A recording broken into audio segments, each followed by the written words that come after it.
Berikan tepuk tangan untuk Tuhan Yesus. Silakan duduk Bapak Ibu Saudara. Selamat hari Minggu. Shalom.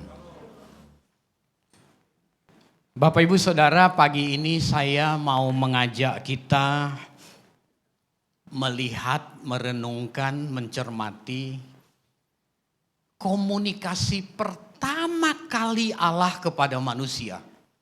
Sesaat setelah Allah menciptakan manusia. Allah ngomong begini di Kejadian 1 ayat 28, boleh tolong dibuka. Kejadian 1 ayat 28. Allah memberkati mereka, Adam dan Hawa, lalu Allah berfirman kepada mereka, ini komunikasi pertama kali Allah untuk manusia. Beranak cuculah dan bertambahlah banyak. Ini panggilan yang mulia, katakan amin. Penuhilah bumi dan taklukkanlah itu. Berkuasalah atas ikan-ikan di laut dan burung-burung di udara dan atas segala binatang yang merayap dan di bumi. Jadi di sini ada dua panggilan Allah. Panggilan pertama, komunikasi paling pertama Allah berkata beranak cuculah dan bertambahlah banyak. Ini panggilan berkeluarga. Panggilan hidup berkomunitas kalau dalam pengertian lebih luas. Yang kedua adalah panggilan bekerja. Berkuasalah atas ikan, kuasailah penuhilah bumi dan taklukkanlah, itu panggilan bekerja. Saya tidak bahas panggilan bekerja, tapi saya mau bahas panggilan berkeluarga. Bapak Ibu, entah kita sadar atau tidak, keluarga yang kita bentuk itu sebenarnya dalam rangka memenuhi panggilan Tuhan yang mulia untuk manusia, untuk kita. Katakan amin. Itulah sebabnya keluarga yang kita bentuk, di dalamnya Allah harus dimuliakan. Kenapa merit? Oh, karena udah pacaran puluhan tahun, itu bukan alasan bagi orang percaya. Kenapa merit? Ya udah didesak orang tua. Kenapa merit? Ya apalagi yang ini. Bukan itu alasannya. Kenapa kita menikah? Karena aku mau memenuhi panggilan Allah yang mulia untuk aku membentuk keluarga yang mulia. Sehingga melalui keluarga yang dibentuk itu, manusia merasakan kebahagiaan dan menikmati firdaus kecil yang Tuhan harapkan terjadi dalam rumah tangga kita masing-masing. Hal ini menunjukkan Allah sangat ingin manusia menjadi bahagia. Jadi kalau hidup pernikahan kita tidak bahagia berarti ada yang salah.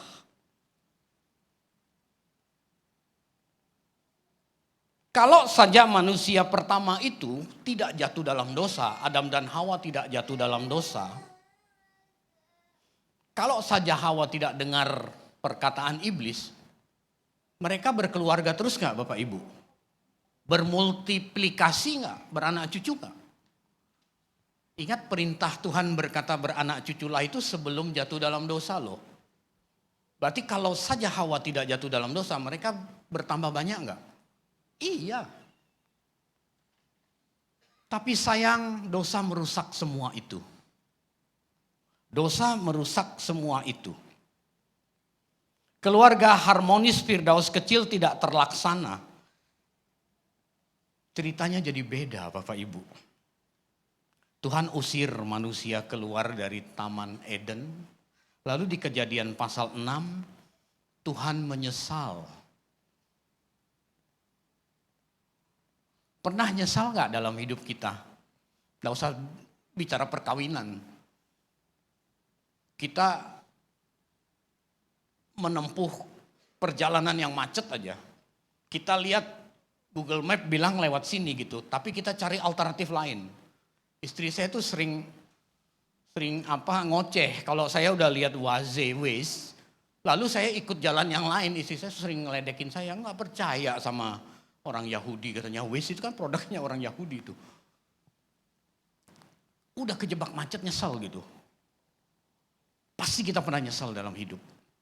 Bayangkan Allah betapa menyesalnya dia melihat manusia bertambah banyak dan bertambah jahat. Di Kejadian pasal 6 dicatat Allah menyesal. Lalu Allah memusnahkan populasi manusia yang ada di atas muka bumi ini. Dia hanya menyisakan Nuh dan keluarganya dan beberapa orang yang lain.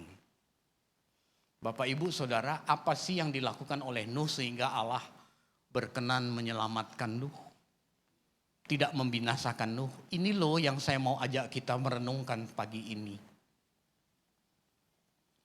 Di dalam Ibrani 11 ayat 7 ada informasi, karena iman maka Nuh dengan petunjuk Allah tentang sesuatu yang belum kelihatan, dengan taat mempersiapkan bahtera untuk menyelamatkan keluarganya. Tuhan bilang, Nuh siapkan bahtera menyelamatkan keluargamu. Kita punya banyak masalah dalam keluarga. Kita dengar gak Tuhan bilang siapkan bahtera selamatkan keluargamu? Kita suka gak dengar itu. Tuhan pilih kasih gak? Dia kasih bahtera buat Nuh dalam kehidupan pernikahan kita, dia gak kasih. Tuhan yang saya kenal, Tuhan yang tidak berubah. Tapi kitanya yang tidak mampu menemukan di mana bahtera kita supaya rumah tangga kita diselamatkan. Makanya banyak keluarga cerai, keluarga Kristen. Ini menyedihkan hati Tuhan. Dan kalau Alkitab ditulis ulang maka menyesallah Allah, kira-kira begitu. Bapak Ibu Saudara, setelah kejadian air bah, Allah mengulangi perkataan Allah kepada manusia pertama itu tadi. Ini bukan kebetulan. Kejadian 9 ayat 1 tolong. Kejadian 9 ayat 1. Lalu Allah memberkati Nuh dan anak-anaknya serta berfirman kepada mereka, beranak cuculah dan bertambahlah banyak, penuhilah bumi. Perkataan yang Tuhan berikan kepada manusia pertama, yang dimana di dalamnya Allah menyesal melihat manusia makin jahat. Lalu Allah ucapkan sekali lagi untuk Nuh dan keluarganya. Apa sih yang dilakukan Nuh? Nanti kita lihat. Yang pertama tadi di Ibrani 11 itu Nuh taat. Seandainya Adam dan Hawa taat, maka mereka juga menikmati kebahagiaan di Firdaus, di Taman Eden itu. Bapak Ibu, waktu kita nikah dulu, atau berapa puluh tahun pernikahan kita pernah gak bertanya kepada Tuhan, Tuhan bersabda hal yang sama dalam pernikahanku gak Tuhan? Beranak cuculah dan bertambahlah banyak. Saya tuh serius memperkarakan hal ini Bapak Ibu. Tuhan, sekian puluh tahun pernikahanku, apakah Tuhan berkenan? Lalu Tuhan berkata beranak cuculah dan bertambahlah banyak. Jangan-jangan enggak loh, jangan-jangan belum loh. Itulah yang membuat saya tuh jadi menggali firman ini lalu saya bagikan kepada Bapak Ibu pagi ini. Apa sih yang dilakukan Nuh? Kita lihat Kejadian pasal 8 ayat 20. Naik satu pasal, Kejadian 8 ayat 20. Ini kan setelah Tuhan air bah surut, lalu Nuh mendirikan mezbah bagi Tuhan. Dari segala binatang yang tidak haram dan dari segala burung yang tidak haram, diambilnyalah beberapa ekor. Lalu ia mempersembahkan korban bakaran di atas mezbah itu. Karena Nuh mempersembahkan korban bakaran di atas mezbah, maka Allah berkenan terhadap pernikahan Nuh. Dan Allah memberkati Nuh. Allah berkata, beranak cuculah dan bertambahlah banyak. Jadi konklusinya Bapak Ibu Saudara, mezbah keluarga itu mutlak harus ada dalam keluarga Kristen. Katakan amin. Jangan karena kita udah jadi pendeta, udah jadi pengerja gereja, lalu gak sempat bikin mezbah keluarga lagi. 2000 tahun yang lalu, Allah berinkarnasi menjadi manusia yang kita kenal sebagai Tuhan Yesus Kristus. Dalam satu kesempatan, Tuhan Yesus menghadiri sebuah pernikahan di Kana. Bahkan Tuhan Yesus melakukan mujizat pertamanya di situ. Ini memberikan sebuah informasi kepada kita bahwa Tuhan Yesus Allah Bapa berkenan atas pernikahan orang di Kana itu. Siapa sih mereka gitu? Tidak ada penjelasan di Alkitab. Tapi dalam beberapa buku tafsiran ada yang mengatakan ini masih saudara dekat dengan Maria ibu Yesus. Mengapa demikian? Karena menurut tradisi orang Yahudi kalau ada pernikahan, saudara-saudara dekatlah yang boleh ada di dapur, jadi seksi konsumsi gitu. Maria ibu Yesus jadi seksi konsumsi di dapur. Anggur habis katanya. Nah ini besar kemungkinan masih keluarga dekat Tuhan Yesus. Tapi terlepas dari itu, benar atau tidak, kita nggak masalahin di situ. Tapi dengan kehadiran Tuhan Yesus, ini menjadi sebuah indikasi bahwa Tuhan berkenan atas pernikahan itu. Katakan amin Bapak Ibu. Lalu saya tanya sama Tuhan, waktu saya nikah Tuhan, engkau datang nggak di situ? Saya merenung sampai nangis Bapak Ibu. Betul. Jangan-jangan Tuhan nggak hadir di situ. Kan ada Pak Pendeta diwakilkan oleh Tuhan, belum tentu. Maka kita harus merenungkan hidup pernikahan kita sampai sekarang. Tuhan hadir nggak? Seperti dia hadir di pernikahan di Kana. Bapak Ibu Saudara, sungguh sangat menyedihkan. Begitu banyak keluarga Kristen yang mengalami krisis keluarga. Bahkan perceraian bukan satu hal yang tabu. Bahkan dianggap tidak lagi melukai hati Tuhan. Apalagi yang cerai artis gede gitu. Yang terkenal gitu. Menyedihkan Bapak Ibu Saudara. Padahal sejak semula Tuhan memanggil manusia. Membentuk keluarga. Dan itu panggilan yang mulia. Untuk manusia. Pernikahan Kristen tidak bisa dipisahkan oleh apapun kecuali maut. Tapi sekarang bisa dipisahkan oleh Daud, oleh Saud juga bisa. Pria lain maksud saya. Nah Bapak Ibu Saudara, berdasarkan yang saya renungkan tadi, Tuhan ngomong ke Adam dan Hawa, lalu Tuhan ulangi kepada Nuh, lalu Tuhan hadir dalam pernikahan di Kana. Saya bertanya kepada Tuhan, apa alasan Tuhan berkenan dan Tuhan berfirman kepada pernikahan saya pribadi? Itu saya pergumulkan serius Bapak Ibu. Bapak Ibu, Nuh itu dicatat sebagai orang yang taat di Ibrani 11 ayat 7 tadi. Taat kata kuncinya T-A-A-T. Dibalik juga sama, taat juga. Jadi kalau kita hidup taat pada kehendak Tuhan, saya sangat yakin Tuhan akan berbisik dalam nurani kita, beranak cuculah dan bertambahlah banyak. Yang sama artinya dengan Tuhan memberkati pernikahan kita. Kalau kita taat seperti Adam dan Hawa sebelum jatuh dalam dosa, seperti yang dilakukan oleh Nuh. Walaupun sudah berdosa. Masalahnya kita taat gak dengan komitmen pernikahan kita. Itulah sebabnya pernikahan Kristen itu Tuhan harus dimuliakan di situ. Karena ini panggilan yang mulia dari Tuhan. Bukan sekedar udah cukup umur. Bukan sekedar lihat orang lain menikah lalu kita juga menikah. Bukan sekedar memenuhi tradisi adat istiadat, bukan. Tapi kita sedang memenuhi panggilan Allah yang mulia. Makanya Tuhan kasih juklaknya, Tuhan kasih SOP-nya, Tuhan kasih firman buat kita. Bagaimana mengoperasikan keluarga kita, bagaimana menyikapi pasangan hidup kita, menyikapi anak-anak kita sesuai tuntunan firman. Itulah yang harus kita lakukan. Tuhan membuang manusia pertama dari Eden karena ketidaktaatan. Kita pasti tahu itu di Alkitab. Karena kehendak bebasnya diarahkan untuk tidak taat pada Tuhan.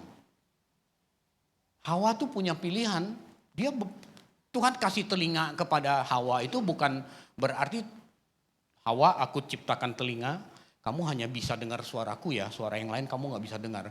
Kalau itu mah enak manusia. Masalahnya Tuhan kasih kehendak bebas. Bisa dengar suara Tuhan, bisa dengar suara yang lain. Tapi oleh kehendak bebas itulah harusnya kita arahkan, kita hanya mendengar dan mentaati dan melakukan kehendak Tuhan.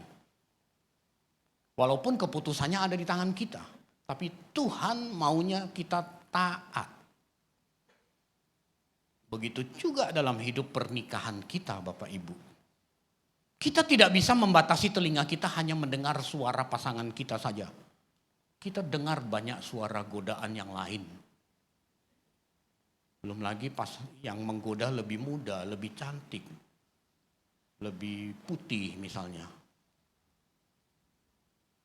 Tapi kita menggunakan kehendak bebas kita arahkan mau taat sama Tuhan atau tidak. Paulus ngomong di surat Korintus, hai suami-suami, kasihilah istrimu. Ini perintah Tuhan bukan? Jadi kalau kita mengasihi istri, kita taat sama Tuhan atau kita memuaskan istri? Banyak orang tuh bersyarat, aku mau mengasihi kalau. Aku mau mengasihi kalau. Itu bersyarat, itu namanya memuaskan istri. Bukan taat pada perintah Tuhan. Beda-beda tipis Bapak Ibu. Tapi kalau berangkat dengan pemikiran yang benar, bagaimanapun kondisi istri kita, aku mau taat sama Tuhan. Tuhan suruh mengasihi istri. Kita akan tulus melakukan dan Tuhan disenangkan. Anda boleh tepuk tangan untuk kebenaran ini. Hai istri-istri, hormatilah suamimu. Wah brengsek Pak suami saya Pak. Main judi, malas kerja, uang habis pulang ke rumah berhari-hari judi. Begitu pulang ke rumah ada aja barang yang laku kejual gitu. Waktu jadi sales satu motor pun gak ada yang laku gitu. Begitu dia main judi cepet seminggu dalam 2 hari 3 hari laku motor di rumah gitu. Jadi sales jam dinding pula sekarang gitu. Bapak gak tahu sih betapa brengseknya suami saya gimana sih bisa hormat sama orang begitu.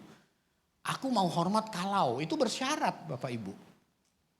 Tapi kalau ibu berkata, aku mau menghormati suamiku walaupun kelakuannya begitu. Karena aku mau taat sama perintah Tuhan. Ini menyenangkan hati Tuhan Bapak Ibu. Mungkin saja dengan sikap ibu begitu suami jadi bertobat. Waduh istri gua. Aku perlakukan begitu juga dia masih hormat loh. Aduh, aku belum tentu ketemu yang begini di tempat lain. Bisa saja dia bertobat. Karena tidak ada yang mustahil bagi Allah kita, katakan amin. Jadi kalau istri-istri menghormati suami bukan karena ingin memuaskan suami. Tapi karena mau dengar perintah Tuhan. Mau taat sama perintah Tuhan. Bapak Ibu Saudara kalau kita taat sama kehendak Tuhan. Perdebatan, perselisihan, perselingkuhan jauh dari keluarga kita.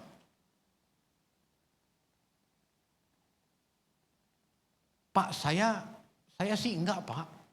Suami saya itu loh Pak, ke gereja kagak mau dan lain sebagainya. Hai istri-istri apakah engkau tidak akan menyelamatkan suamimu? Kan ada ayat begitu.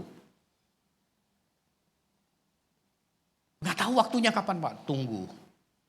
Tidak ada yang mustahil bagi Tuhan. Kalau orang mengerti esensi ini, saya sangat yakin tidak ada perceraian kekristenan kecuali maut. Tapi karena orang banyak tidak mengerti, esensi pernikahan itu apa sih? Memenuhi panggilan Tuhan yang mulia, supaya aku bahagia, supaya aku menikmati firdaus kecil dalam keluargaku. Harusnya itu Bapak Ibu. Maka Tuhan kasih kebahagiaan, Tuhan kasih anak, beranak cuculah dan bertambahlah banyak. Tapi Pak banyak konflik, ya jelas. Konflik itu harus dikelola. Kalau tidak ada halangan, kalau Tuhan berkenan di ibadah yang kedua, nanti saya akan bicara soal menangani konflik dalam keluarga.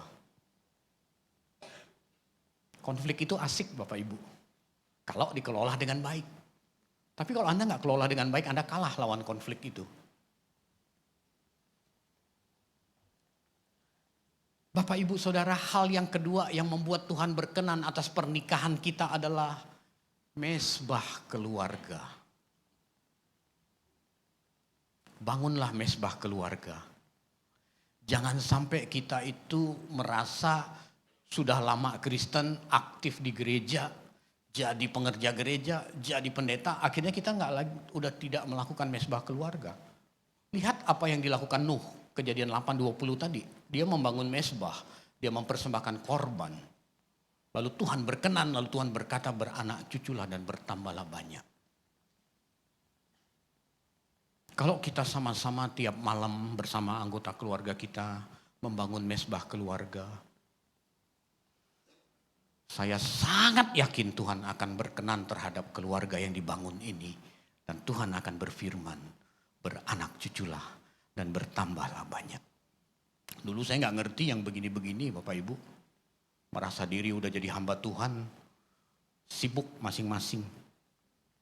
Udahlah, yang namanya doa itu kan dialog, komunikasi. Dimanapun bisa, sambil nyetir juga bisa, sambil olahraga juga bisa gitu. Tapi yang namanya mesbah keluarga harus disiapkan waktu khusus. Harus siapkan waktu khusus. Mesbah keluarga ini penting sebab bukan saja membawa semua orang anggota keluarga kepada Tuhan, bukan itu saja. Tetapi juga membangun kesatuan dalam keluarga. Tapi seringkali ini kita lewat karena alasan-alasan yang sederhana. Saya baca satu artikel ya Bapak Ibu. Di dunia ini hewan yang membunuh paling banyak manusia bukan binatang buas, bukan harimau, singa, ular, buaya, bukan. Tetapi hewan yang membunuh paling banyak manusia di dunia ini adalah hewan yang kecil, nyamuk. Nyamuk. Jangan sampai kita tidak berkenan di hadapan Tuhan hanya karena hal-hal kecil yang kita anggap sepele. Masing-masing anggota keluarga merasa udah cukup rohani, apalagi udah pelayanan. Perasaan atau pemikiran seperti ini seringkali menghambat adanya mesbah di dalam keluarga. Sebab anggota keluarga merasa bahwa dia tidak perlu berdoa bersama karena sudah cukup mengenal Tuhan. Padahal dengan berdoa bersama itu yang menyenangkan hati Tuhan. Kita sering abai tuh. Kita merasa udah cukup rohani. Di dalam mesbah keluarga itu kita bersehati. Kita sering kalah tuh mesbah keluarga dengan drama Korea. Sering kalah mesbah keluarga. Mesbah keluarga sering kalah dengan siaran langsung sepak bola gitu. Kalau ada acara siaran langsung, kalau ada acara keluarga besar ngumpul di rumah, yang sering dikalahkan tuh mesbah keluarga loh. Nah, ketika ada keluarga besarmu datang ke rumahmu, walaupun belum malam, ajak mesbah keluarga, itu kesempatan terbaik. Ih, aneh Pak, enggak aneh. Manusia adalah makhluk rohani yang mendiami tubuh jasmani. Jadi yang harus kita utamakan hal-hal rohani. Ajak keluarga besar berdoa bersama, itu kesempatan terbaik. Tapi jarang kita ngegosipin keluarga yang lain, ngomongin si itu. Si itu tahu nggak mobilnya bagus tapi ngutang tuh udah 2 bulan mau ditarik gitu. Gosip. Harusnya bangun mesbah keluarga. Dulu saya nggak ngerti yang begini-begini Bapak Ibu. Tapi akhirnya saya memahami. Saya paksa keluarga saya. Akhirnya menjadi sebuah irama hidup. Dari anak saya kecil. Anak saya yang bungsu tuh sekarang mau umur 9. Dulu umur 4 tahun. Kita udah biasakan suruh dia yang mimpin gitu, giliran. Nah waktu dia umur 4 tahun tuh dia suka sekali main gadget. Mamanya suka ngelarang. Jadi kalau saya pulang kerja, dia lihat saya, dia udah tahu. Papi Benny minjam handphone katanya. Umur 4 tahun. Ya kalau saya kan mana tega sama anak begitu. Ya saya diemin aja, saya sengaja begini, dia tahu ada handphone, dia ambil sendiri gitu. Kalau mamanya marah kan dia yang ngambil, bukan gue yang kasih gitu. Nah satu malam dia mimpin mesbah keluarga. Udah berdoa, Tuhan Yesus pinjam handphone katanya. Mamanya bilang, kamu sopan banget ke Tuhan Yesus. Kalau ke Tuhan Yesus jangan minjem handphone, minta yang banyak katanya. Di situ saya tahu istri saya perempuan ternyata gitu. Bapak, Ibu, Saudara, biasakan kita membangun mesbah keluarga. Halangan kedua tuh biasanya kita bilang gak punya waktu, sibuk, capek. Ini hal-hal yang sederhana yang buat kita jatuh. Banyak hal membuat kita sibuk. Apalagi hari Minggu baru pulang gereja, udahlah mesbah keluarga besok aja libur gitu. Kalau Tuhan masih kasih kita kehidupan besok, kalau enggak gimana kan gitu. Kan kita gak tahu umur kita.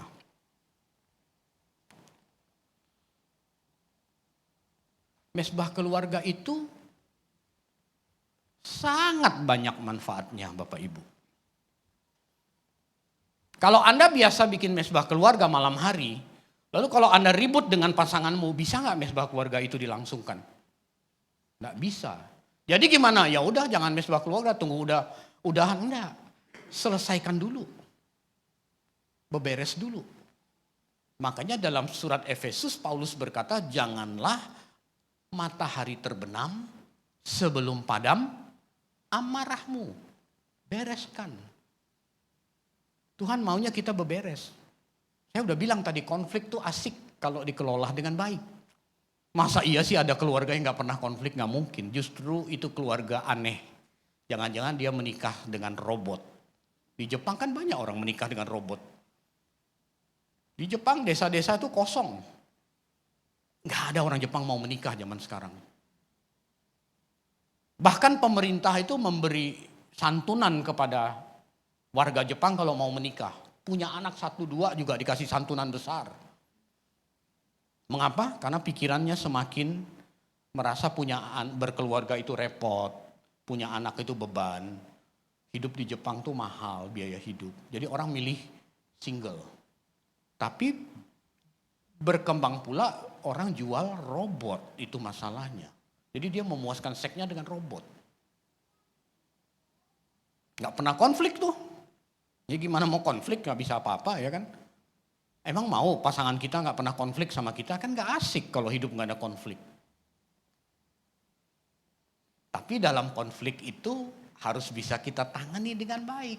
Nah saya kasih bocoran, Anda kalau mau ikut ibadah yang kedua nanti silakan. Tapi berdiri, jangan duduk, kasihan yang jemaat yang kedua nanti gitu. Nah boleh duduk. Konflik itu harus sepakat temanya dulu. Bukan hanya khotbah yang punya tema, konflik pun harus punya tema. Seringkali kita konflik itu gak selesai-selesai karena melebar kemana-mana, betul gak? Kita gak suka masalah ini, kita ribut. Pasangan kita cari lagi yang lain. Kamu sih caranya udah gak karu-karuan. Maka harus disepakati tema konflik itu apa. Jangan keluar dari situ. Maka cepat selesai itu konflik. Kalau Anda tidak menentukan tema konfliknya, nanti ngelebar kemana-mana bawa. Udah dibongkar semua tuh yang lama-lama tuh.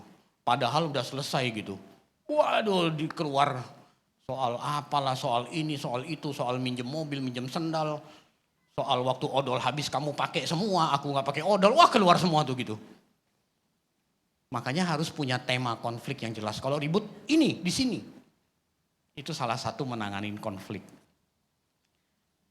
Bapak Ibu Saudara, sebenarnya keluarga itu adalah tim pelayan dengan kepemimpinan suami. Bapak itu punya peran yang sangat sentral.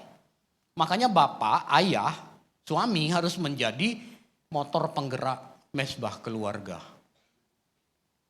Suami itu mutlak harus menjadi, karena suami itu imam dalam keluarga. Di perjanjian lama itu yang memimpin mesbah itu imam. Nah di keluarga itu imamnya siapa ya? Suami. Suamilah yang punya tanggung jawab membangun mesbah. Bapak Ibu Saudara, kita harus identifikasi. Apa sih masalah kita sehingga kita lalai bikin mesbah keluarga? Oh hal-hal sepele ternyata. Orang bisa kecanduan nonton sinetron Korea berulang-ulang loh.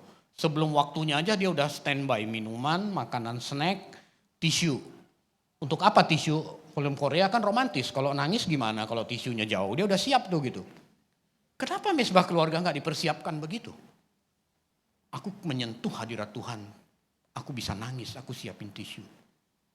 Kenapa nggak disiapin begitu? Begitu sinetron selesai udah capek, waktu sisa udah tidur. Besok juga ketemu Tuhan hari Minggu gitu.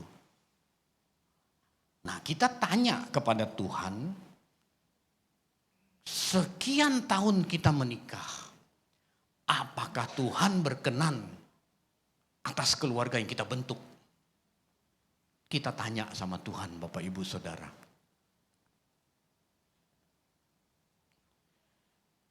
Jadikan keluarga kita menjadi tempat yang paling nyaman kedua setelah surga. Saya bilang tadi pagi di mana itu, di hotel apa? X1. Keluarga kita, pasangan kita adalah pribadi yang paling berharga kedua setelah keselamatan yang kita peroleh. Kita harus menjadikan keluarga kita, pasangan kita, tempat yang paling nyaman kedua setelah surga. Anugerah terbesar kedua setelah keselamatan adalah keluarga.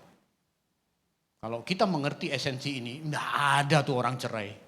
Ribut juga pasti cepat diselesaikan. Saya dengar di YouTube waktu zaman COVID, ada seorang pendeta bilang, hidup di dunia ini sangat sementara. Yes, kita cuma 70 tahun. Itulah sebabnya kita harus rindu pulang ke surga, katanya. Yes, setuju. Tapi sebelum kita rindu pulang ke surga, kita harus punya kerinduan pulang ke keluarga kita. Itu masalah. Sebab dalam khotbahnya dia berkata, Bu, kalau suami ibu brengsek, suami ibu nggak pulang punya simpanan lain, anggap dia mati, Bu. Bikin batu nisan di depan rumah, tulis namanya, anggap dia mati. Ayo bersama saya rindu pulang ke surga. Kelihatannya benar, tapi itu tidak benar. Sebelum kita rindu pulang ke surga, kita harus menjadikan pasangan hidup kita. Kita harus rindu pulang ke pasangan hidup kita. Maksud saya begini Bapak Ibu. Suami istri punya banyak kegiatan masing-masing. Suami sibuk di kantor cari duit, ketemu orang, ditipu orang, banyak masalah, dibohongin orang. Belum lagi barang dagangan tidak laku, belum lagi udah laku nggak dibayar-bayar gitu. Kata orang nyari duit susah, tapi saya bilang nagih utang jauh lebih susah dari cari duit. Nah, istri juga punya kegiatan lain yang ngurusin anak, stres, harus mengalokasikan uang belanja dengan benar, kalau meleset dikit aja udah susah. Jadikanlah pasangan hidup kita itu tempat di mana kita rindu berbagi, curhat, dan berbagi beban. Itu yang benar Bapak Ibu. Kalau ini benar, kita pasti rindu pulang ke surga. Ada orang yang gak peduli sama pasangannya. Dia stres, dia sibuk, dia banyak masalah, dia gak curhat sama istrinya. Dia curhat sama orang lain. Ini kan penyimpangan pernikahan Bapak Ibu. Dulu saya gak mengerti yang begini-begini. Benar, saya gak ngerti. Tapi ketika saya baca satu buku, dia bilang begini buku ini. Judulnya tuh Woman, tentang perempuan. Jadikanlah pasangan kita orang yang paling mengerti diri kita dan orang yang paling bisa diajak bicara dalam segala hal. Maka ini akan menutup peluang orang selingkuh. Betul gak? Anda perempuan, otaknya seni, main musik. Misal, contoh, main musik. Suamimu orang dagang, gak ngerti musik. Anda kalau mau ngomongin musik gak nyambung sama suami. Mendingan gue ngomong sama Google dapat jawaban gitu ya kan. Ngomong sama suami gak ngerti musik gitu. Akhirnya Anda udah punya mindset dalam pikiran, dia mah nggak ngerti, udahlah percuma ngomong sama dia gitu. Betul? Ketemu koko yang ganteng yang lain. Pemain musik pula gitu misalnya. Ini bukan di sini, ini di sono-sono gitu. Ngerti musik pula. Oh ini gini loh, ini notnya ke sini, nanti ini suara kamu bagus ya, dipuji pula itu perempuan. Wah aku bikinin deh melodinya bagus nih gini-gini. Nyambung keterusan gak ini? Hati-hati Bapak Ibu Saudara. Jadikanlah pasangan kita sebagai orang yang paling mengerti kita. Dan sebagai partner yang paling bisa diajak bicara dalam hal apapun dalam hidup kita. Saya paksa diri saya. Saya pengusaha. Istri saya ibu rumah tangga. Dia gak ngerti bidang usaha. Jangankan istri saya, mungkin ngomong sama Anda juga mungkin gak ngerti. Karena spesifik sekali bidang usaha saya gitu. Bukan narkoba loh ya, bukan gitu. Saya jual bahan-bahan baku untuk perusahaan makanan gitu. Jadi kalau Indofood bikin Indomie dia butuh bahan baku dari saya gitu. Mayora bikin biskuit dia butuh bahan baku dari saya. Saya import dari luar negeri kan spesifik banget gak bisa semua orang ngerti gitu. Apalagi istri saya ibu rumah tangga. Tapi ketika saya baca buku itu, waduh ini salah saya. Ini bisa buka peluang saya nyaman bicara sama orang lain. Saya ngomong sama istri meskipun dia gak ngerti saya jelasin. Saya tarik dia masuk di usaha saya. Dia gak terlalu suka. Akhirnya dia punya usaha yang lain. Karena saya libatin dia. Hal apapun. Aku tahu istriku gak ngerti. Tapi aku ngomong sama dia. Tapi kalau Anda udah punya mindset. Istriku mah gak ngerti gitu. Anda gak akan komunikasi di rumah. Anda nyaman ngomong sama orang lain. Lawan jenis pula. Udah. Itu pintu masuk. Nanti dia cerita tentang suaminya gak peduli sama anaknya. Anaknya sakit dia tanya sama Anda obatnya apa ya gitu. Ada nanti masuk semua tuh. Udah dah nanti lama-lama WA gak jelas dah itu masalah apa yang lain gitu. Bapak Ibu kita gak kuat. Jangan sok kuat deh kita gak sekuat gitu. Makanya kita tutup celahnya. Jadikan pasanganmu sebagai tempat yang nyaman untuk kita diskusi. Jadi sebelum kita rindu pulang ke surga, kita harus rindu dulu pulang ke keluarga kita. Punya masalah rindu ngomong sama istri. Jangan sampai kita umpetin, kita simpen. Males lah ngomong sama dia gak pernah dijawab. Nah kepada Bapak Ibu saya juga ingatkan. Jangan sampai pasanganmu lebih nyaman dengan Mbah Google daripada dengan dirimu. Karena setiap dia tanya Anda gak peduli gitu. TikTok terus di rumah gitu. Pas dia nanya jawab sekadarnya. Ini kenapa begini suami saya nih? Akhirnya dia cari di Google. Dia dapat jawaban terus dari Google. Lama-lama dia gak perhatiin Anda. Karena percuma nanya dia. Dia sibuk sama TikToknya. Mendingan aku tanya Google gitu. Ini pun gak sehat Bapak Ibu. Dulu saya begitu. Tapi setelah saya mengerti yang begini-begini. Kita boleh gak TikTok di rumah? Oh iya boleh dong. Tapi ketika istri saya ngajak saya bicara. Ini contoh ya Bapak Ibu boleh. Saya lagi TikTok. Kan saya TikTok tuh ngelihat khotbah pendeta gitu. Sekarang kan ada pendeta bilang Yesus bukan juru selamat. Makanya saya cari semua gitu. Saya lihat. Kalau istri saya datang dia ngajak saya ngomong koh gitu. Dia manggil saya kokoh gitu. Koh. Saya tuh matiin handphone saya. Saya tatap wajahnya. Apa? Kalau dulu kan bodoh amat saya. Dia udah ngomong apa tadi gitu. Kesel dia. Wah udah ngomong suruh ulangin lagi. Nah kalau sekarang saya matiin. Saya tatap wajahnya. Ini gerak tubuh yang sederhana. Tetapi ini memberi makna yang besar. Lawan bicara kita akan berkata dia fokus dan dia menghargai saya. Lain waktu dia butuh sesuatu dia akan tergantung sama Anda. Tapi kalau Anda ala kadarnya. Lain waktu dia tanya Google dia gak peduli sama Anda. Dan hubungan ini makin retak lama-lama. Kalau tidak segera ditangani tidak diperbaiki. Bapak Ibu. Merawat pernikahan itu tidak bisa terjadi dengan sendirinya. Itu ada skill, ada keterampilan yang harus dipelajari. Aku menikah, ya udah nanti berjalan gitu aja bisa. Enggak bisa.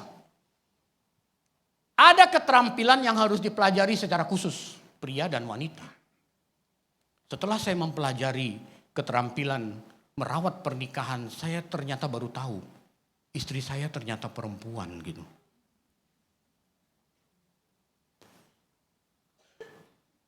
Kan ada tuh ya di TikTok ya. Suami kalau salah minta maaf gitu. Istri kalau salah belok kemana dulu terus suami yang salah gitu. Memang perempuan begitu. Saya punya buku tebal nih. Joyce Meyer yang tulis soal woman. Memang perempuan begitu. Bapak-bapak maaf ya, kita harus memahami. Perempuan tuh gak pernah mengakui kesalahannya secara langsung di depan kita. Jangan sakit hati, memang perempuan begitu. Bukan aku Tuhan, ular itu. Kan gitu. Itu perempuan. Jadi kalau dia tidak mengakui kesalahannya walaupun kita dongkol, dia pasti kelit ke yang lain. Itu perempuan begitu. Kalau dulu saya marah, saya gak mau tahu gitu. Setelah saya mempelajari tentang merawat pernikahan, saya baru tahu istri saya perempuan gitu. Dia tidak mungkin mengakui kesalahannya, tapi dia berubah diam-diam. Itu uniknya perempuan. Beda hal dengan laki-laki, kalau laki-laki salah, perempuan nuntut, kamu minta maaf gak gitu. Memang begitu. Jadi jangan sakit hati dengan pasangan kita karena itu. Karena memang wanita begitu. Maka kita perlu banyak belajar psikologi. Perlu banyak memahami Bapak Ibu Saudara. Istri saya nih, kalau gak masak, mau makan apa udah siap dia GoFood. Ini kayaknya ada kue tiaw enak, ya udah dah kue tiaw. Saya pikir dia pengen kue tiaw kan. Nanti yang datang bisa soto gitu. Lah ini kue tiaw kok jadi kuah gitu. Iya gak jadi berubah, dia gak ngomong ke kita. Kalau saya gak belajar tentang psikologi wanita, itu mungkin saya ngamuk gitu. Tapi karena saya belajar, oh wanita memang begitu. Ini hal minor, kenapa kita harus ribut, nikmati aja sotonya gitu. Memang dia begitu. Tapi lain waktu dia berubah. Wanita tuh unik Bapak Ibu Saudara. Dan dalam buku yang saya baca, Allah menciptakan wanita itu bukan kebetulan. Tapi ini mahakarya yang sempurna yang Allah ciptakan.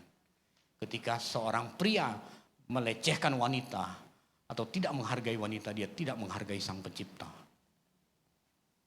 Kalau kita mengerti hal ini, Bapak Ibu Saudara, aduh bahagia keluarga kita. Ribut juga kita kelola dengan baik. Bapak Ibu Saudara, renungan buat kita hari ini. Tanya sama diri kita masing-masing. Sekian puluh tahun pernikahanku, apakah Tuhan berkenan? Lalu apakah Tuhan berkata beranak cuculah dan bertambahlah banyak? Belajar dari peristiwa pernikahan di Kana. Sekian puluh tahun pernikahanku, apakah Tuhan Yesus hadir dalam pernikahanku itu? Seperti dia hadir di pernikahan di Kana. Atau Tuhan gak ada? Kalau besok kita masih bangun pagi, Tuhan masih kasih kesempatan buat kita untuk memperbaiki keluarga yang sudah kita bangun. Supaya kita dapat menikmati firdaus kecil dalam keluarga kita.